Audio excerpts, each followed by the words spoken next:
m'amène la BM chez moi. J'ai environ 5 heures de route. Le temps d'apprécier toutes ces qualités dynamiques. Alors il y a beaucoup de choses, mais déjà je sens que effectivement les cylinder blocks à l'avant sont morts, particulièrement à droite. La direction est super floue, vous voyez là je suis sur l'autoroute. Je peux bouger le volant comme ça, il se passe rien quoi. Voilà. C'est pas terrible niveau précision, je le savais, hein, le vendeur m'a alerté. Mais bon, je vais rester à 110 tranquillement, en espérant que tout se passe bien. Bon, sinon, la voiture est plutôt agréable. Je suis fan de cet intérieur bleu. Je vous montrerai plus en détail un peu plus tard. Alors pas de chance, il n'y a pas la radio. J'ai amené un poste pensant pouvoir le brancher, mais les connectiques ne sont pas les mêmes. Affaire à suivre. C'est parti du coup pour 545 km. Alors elle roule bien. On entend des petits bruits ici et là. Bon, la direction, c'est pas terrible, hein. Avec ces cylinder blocks complètement secs à l'avant. On est sans cesse obligé de rectifier la trajectoire de la voiture et puis un petit moment d'inattention et on se retrouve quasiment au milieu. Effectivement, c'est pas terrible et ce sera changé immédiatement. Bon, ça manque toujours d'un petit autoradio parce que là, ça fait quoi, 3 heures que je conduis? Ça fait 2h30, 3 heures que je conduis. C'est vrai que c'est long sans autoradio. Petit truc marrant sur les BM, moi je découvre, hein, j'ai jamais eu de BM, c'est l'économètre. Le moindre petit coup de gaz et ça s'envole. Et c'est affolant pendant les manœuvres ou dans les ronds-points, les petites accélérations, dans les voies d'insertion, le truc s'envole, littéralement il s'envole.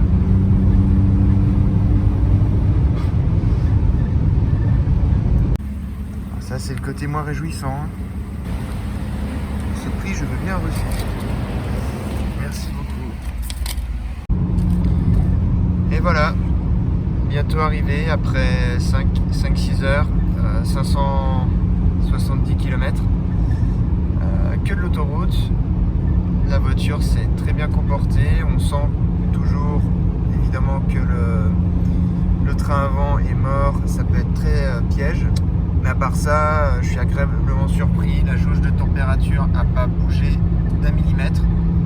J'ai pas eu de voyant, j'ai pas eu de bruit ou d'odeur suspecte. Donc c'est plutôt cool. Je suis parti avec le plein. Et voilà, il me reste 20 litres. Donc j'ai fait 60 litres d'essence pour un peu moins de 600 km. Ce qui est tout à fait honorable. Donc voilà, le début d'une nouvelle aventure avec cette série 5 qui va nous donner pas mal de boulot au niveau du train avant, notamment les amortisseurs, etc. Un bon gros nettoyage aussi qui est nécessaire pour une voiture de cet âge-là. Et en tout cas, j'ai hâte de voir la suite.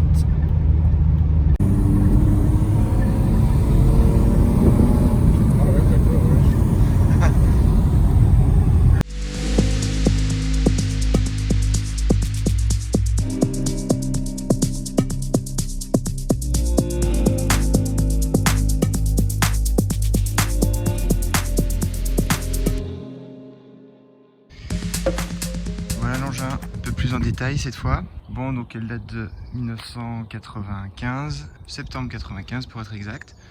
C'est donc un break phase 2. Bon, par où commencer?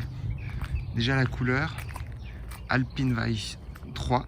La voiture par rapport à ses équipements, donc moteur 6 cylindres 2 litres avec le système Vanos qu'on va voir sous le capot dans 2 minutes.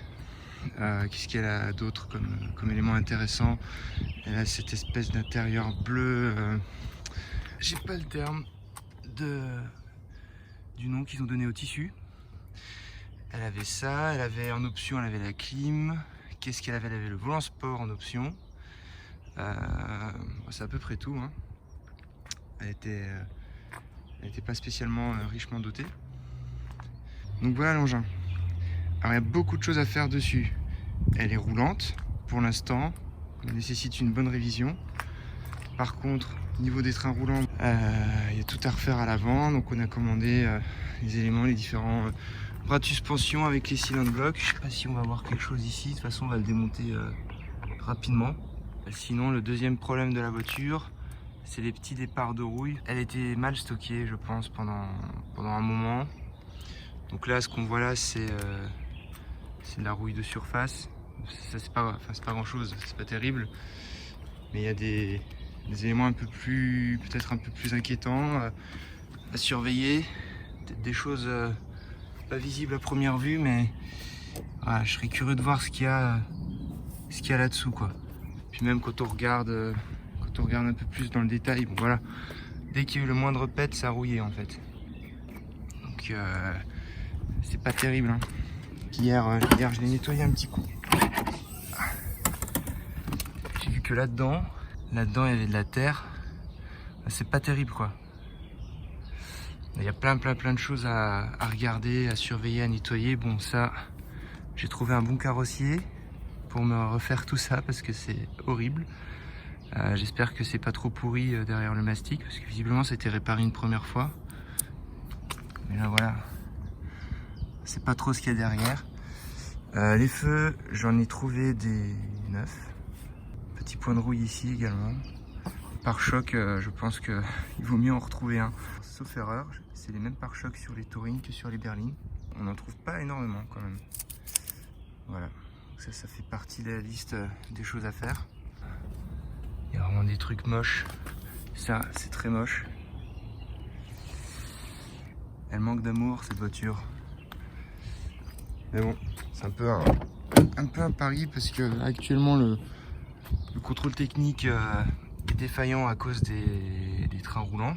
Alors il y a amortisseur, cylindre bloc. Il y avait les pneus qui étaient rincés, donc on a changé les pneus déjà.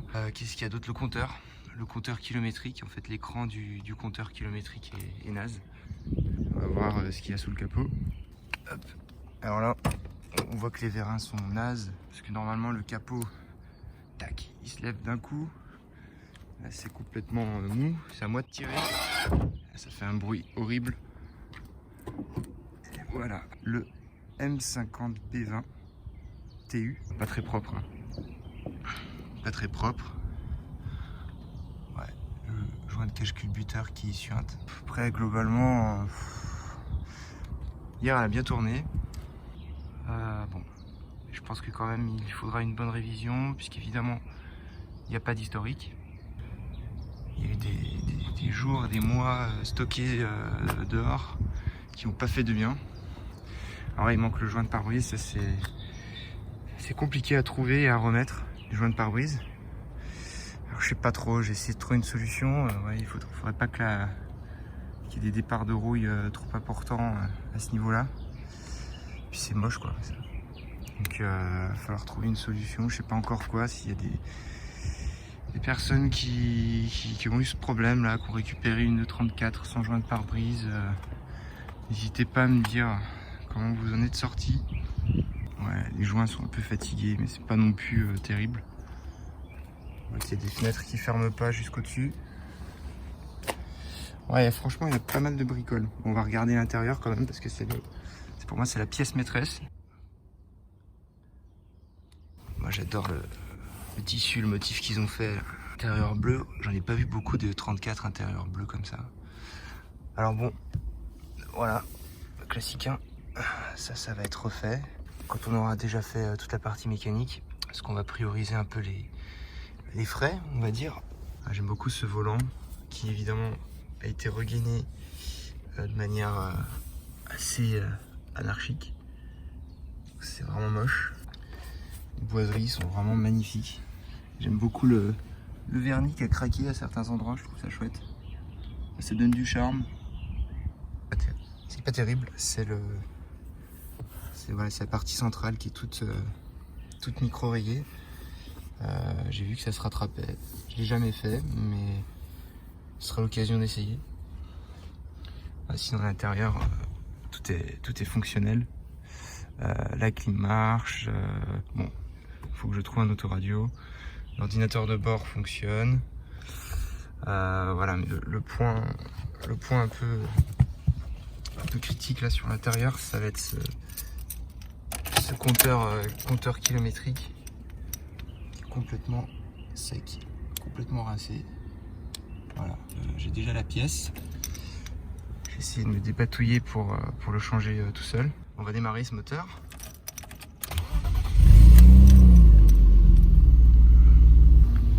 On va faire un énorme bruit puisque le silencieux est complètement mangé.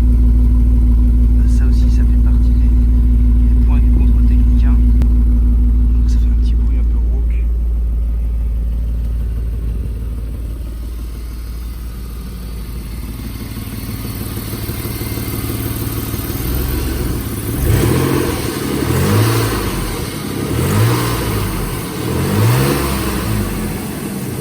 Voilà, un peu chauffé, je vous rassure. On entend quand même des petits bruits ça et là.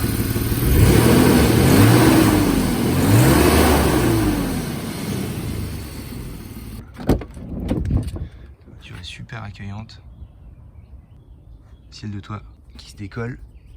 Vous voyez là, c'est réglé pour moi.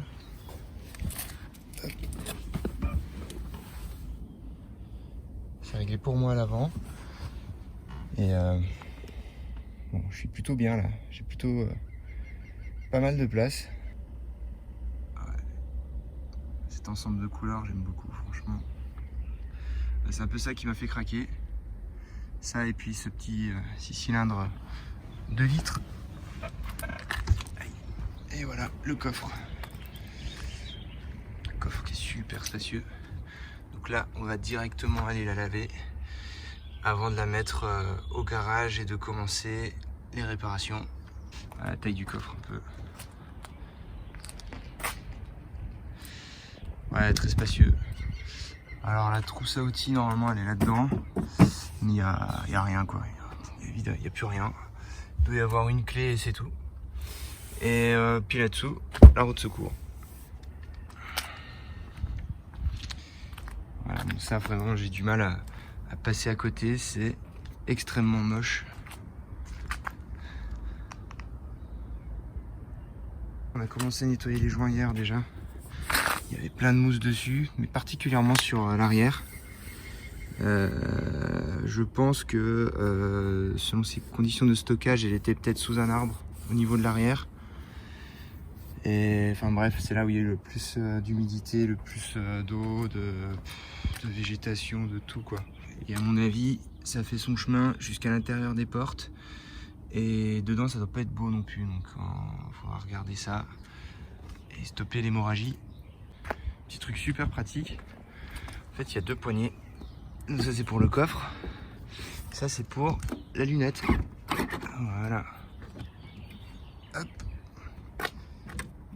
Alors c'est pratique si ça tient. Là ça tient pas. Donc je sais pas si je sais pas comment c'est foutu. C'est quoi? C'est des ressorts là-dedans.